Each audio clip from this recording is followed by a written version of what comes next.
नारायणे ओंकारेश्वरवासाय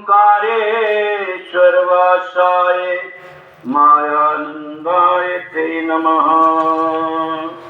यस्मात् जातं जगत् सर्वं यस्मिन्नेव प्रलीयते तेनेदं धार्येत चैव तस्मै परमात्मने नमः। अखण्डमण्डलाकारं व्याप्तं येन चराचरं तत्पदं दर्शितं येन तस्मै सद्गुरुवे नमः। तस्मै सद्गुरुवे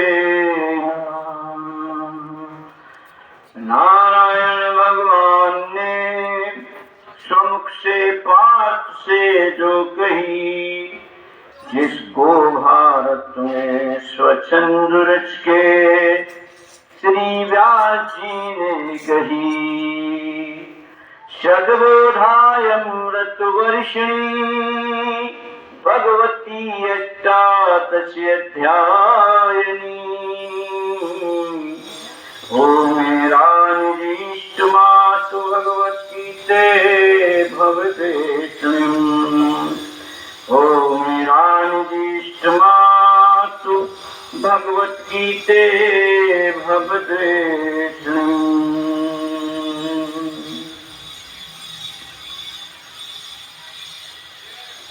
परम मंगलमय विश्वरूप परमात्मा परमात्मा स्वरूप सत्दर्शी सद्गुरु के चरणों में सादर नमन करते हुए कलयुग में दिव्य दृष्टि के आविष्कारक, सत्य प्रवर्तक, योग संचालक, नवम बुद्ध अवतार नारायण भगवान श्री मान जी चैतन्य द्वारा स्वधर्म के अनुसार आत्म शांति एवं विश्व शांति संस्थापित केंद्रीय आध्यात्मिक विज्ञानशाला ओंकारेश्वर खंडवा मध्य प्रदेश के अंतर्गत संचालित उपकेंद्र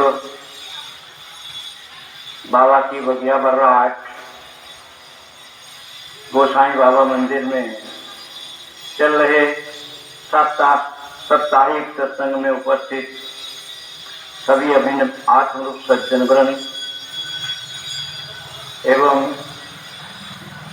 केंद्रीय अध्यात्म विज्ञानशाला के संचालक नाम स्वरूप परम पूज्य स्वामी जी के चरणों में सादर नमन करते हुए अपन सभी लोग गीता अध्याय 3 उसकी तरफ अपनी अपनी बुद्धि एवं चित्त को आकर्षित करते हुए उसका जो भी स्वानुभव है आप लोगों के सामने प्रस्तुत कर रहा हूं। सद्गुरु भगवान की जय। कर्म से बुद्धि श्रेष्ठ मानते हो जनार्दन, तो क्यों केशव मुझे झुकाते हो घोर कर्म में। संदेह युक्त शब्दों से मेरी बुद्धि भ्रमा रहे, एक निश्चय से बोलो जहां कल्याण मैं लगूं। दूसरा प्रथम अध्याय का नाम विषाद योग है। जब अर्जुन ने दोनों सेनाओं की तरफ देखा और उसके मन में जो भ्रम आ गया और अपने से बिछुड़ने की जो स्थिति दिखने लगी, उसके कारण जो मोह उत्पन्न हुआ, तो अर्जुन ने जो भी अभी तक श्रुतियों में, ग्रंथों में अथवा अपने गुरु के द्वारा जो भी अध्ययन किया था, उसके अनुसार कुल धर्म और जाति धर्म को ही वो सनातन धर्म समझता था। दूसरे अध्याय में भगवान श्री कृष्ण ने उसकी निवृत्ति करने के लिए सांख्य योग, जिसका कि दूसरा नाम क्या है, ज्ञान योग, उसका भ्रम दूर करने के दूसरे अध्याय में ज्ञान के द्वारा विभिन्न तरीके के ग्रंथों का उदाहरण देते हुए समझाने की पूरी कोशिश की, जो कि पूरे गीता में जो भी निरूपण किया गया वो अध्याय 2 का ही विस्तृत वर्णन है। धीरे धीरे तीसरे अध्याय में स्वकर्म योग, कि हमें करना तो है, क्योंकि कर्म की गति गूढ़ है। क्या करना है, अकर्म करना है कि कर्म करना है कि विकर्म करना है। इसलिए वो अर्जुन वही वहीं से शुरुआत कर रहा है, कर्म से बुद्धि श्रेष्ठ मानते हो जनार्दन। यानी कभी कभी आप कहते हो कि कर्म करना श्रेष्ठ कर है, और कभी कभी कहते हो नहीं ज्ञान। तो हमें एक बात बताओ, ज्ञान करूं, अर्जित करूं कि कर्म करूं? और कभी आप ज्ञान की तरफ बात करने लगते हो, कभी कर्म तरफ, तो उससे क्या होता, संदेह हो जाता मेरी बुद्धि को। संदेह शब्दों से मेरी बुद्धि भ्रमार है, मेरा भ्रम घटाने की बजाय और बढ़ जाता है, क्योंकि आप कभी कर्म की बात करने लगते हो, कभी ज्ञान की करने लगते हो। तो एक निश्चय से बताओ, हमें कर्मी होना चाहिए कि ज्ञानी? आज भी बहुत से गीता पढ़ने वाले, यहाँ तक कि लगभग 5000 उसके भाषांतर हो चुके हैं, तो अनेक विद्वान कोई कर्म प्रधान गीता को मानता है, कोई ज्ञान प्रधान मानता है, और कोई भक्ति प्रधान मानता है, कोई उपासना प्रधान मानता है। और बहुत से लोग तो ऐसा भी समझते हैं कि गीता अगर पढ़ाओगे बच्चों को तो घर छोड़ के ही भाग जाएंगे। अब सोचो, ये नाना प्रकार की अवधारणाएं आ गई, तो अर्जुन के भी वही एक धारणा उसमें से आ गई कि ज्ञान ठीक है कि कर्म ठीक है, एक बता दो हमें, वही हम करें। हाँ, तो भगवान श्री ये प्रश्न सुनकर के भगवान श्री कृष्ण जी बोले, भूलोक में आदि से मैंने 2 मार्ग जो है कहे, सांख्यों को ज्ञान की निष्ठा, योगी को कर्म योगी। भूलोक यही जो दिख रहा है, भूलोक में मैंने आदि से 2 मार्ग, कौन से 2 मार्ग? सांख्य योग यानी ज्ञान योग, और योगी को कर्म योग। 2 मार्ग ये हमने जो कहे, वे कैसे हैं दोनों मार्ग? अरे भाई, आदि है, अनादि नहीं है। अभी कुछ काल से पहले ये प्रक्रिया चालू हो गई, तो क्या ज्ञान और कर्म 2 है वास्तव में? ज्ञान धन कर्म बराबर भक्ति होती है। ज्ञान के द्वारा कर्म किया जाएगा तो हमारा कर्म कैसा होगा? भक्ति हो। अरे ठीक होगा, जो होना चाहिए वह उसी को भक्ति कहते हैं। और जब हमें जानकारी ही नहीं है, कोई चीज ले लो, मान लो हमें बाइक चलानी है, हमें उसकी जानकारी नहीं, हमें पकड़ा दी गई तो एक्सीडेंट होगा। तो वही बात है, पहले ज्ञान धन कर्म, जब ज्ञान भी हो जाएगा और कर्म भी, हम दोनों में जब निपुण हो जाएंगे तो हमारी यात्रा हो जाएगी कि नहीं? अगर हमने एक ही चीज जान पाई तो वो भगवान ये बात इसमें समझाना चाहते कि भूलोक में आदि से मैंने 2 मार्ग जो है कहे। 2 मार्ग कौन कौन से हैं? सांख्यों को ज्ञान की निष्ठा, योगी को कर्मयोग। तो ये है कैसे दोनों मार्ग? आदि है, अनादि नहीं है कि सदैव शाश्वत रहते हो, कभी न बनते न बिगड़ते। कुछ काल पहले से ऐसे लोग आ गए जिन्होंने अपनी धारणा ऐसी बना रखी कि ज्ञान मार्ग अलग है और कर्म मार्ग अलग है। आगे भगवान कह रहे कि निज कर्म ना करने से कर्मलेश बना रहे, निराकर्म ही त्यागे से सिद्धि पाता नहीं कभी।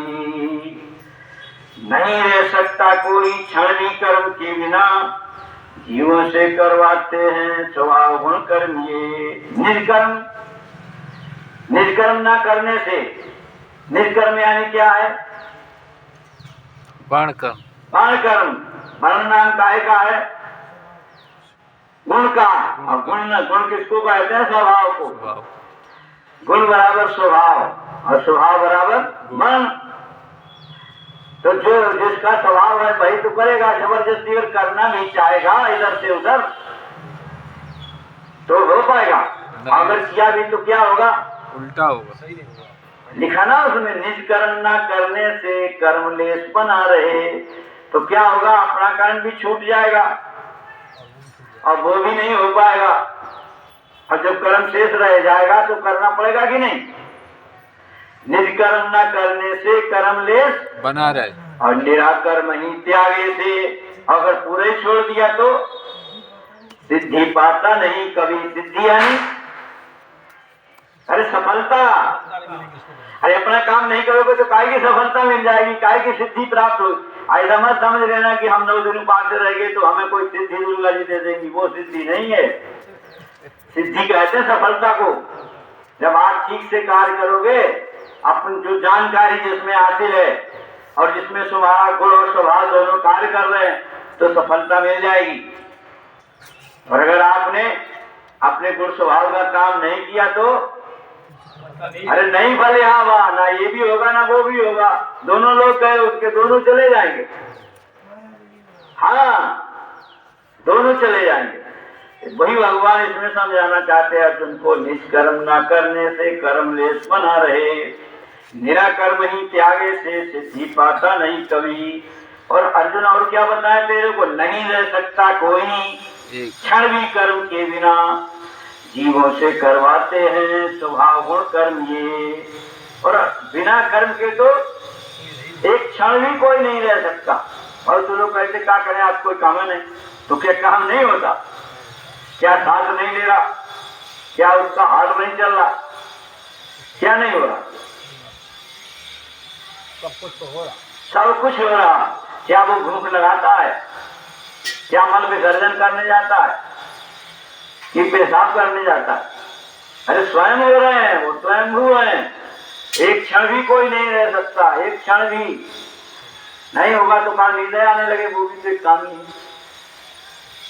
अगर आराम ना ली जाए तो ये शरीर भी फ्रेश नहीं हो सकता।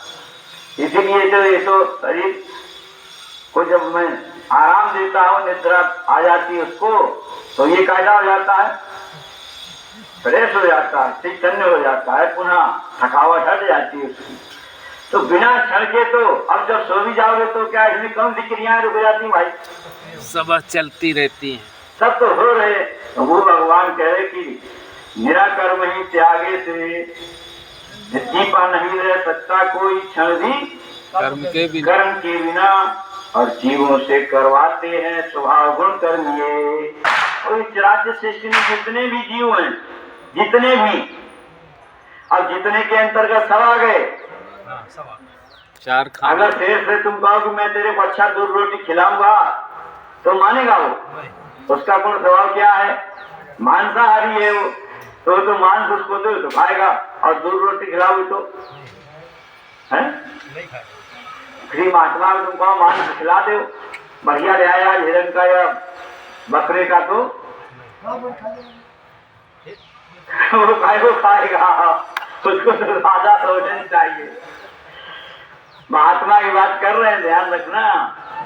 हाँ, महात्मा की मैं बात कर रहा हूँ, आगे आएगा 7वें अध्याय में। महात्मा कहते किसको है? गीता में कुछ छोड़ा नहीं भगवान ने, एक शब्द भी कहीं से कोई निकल जाए।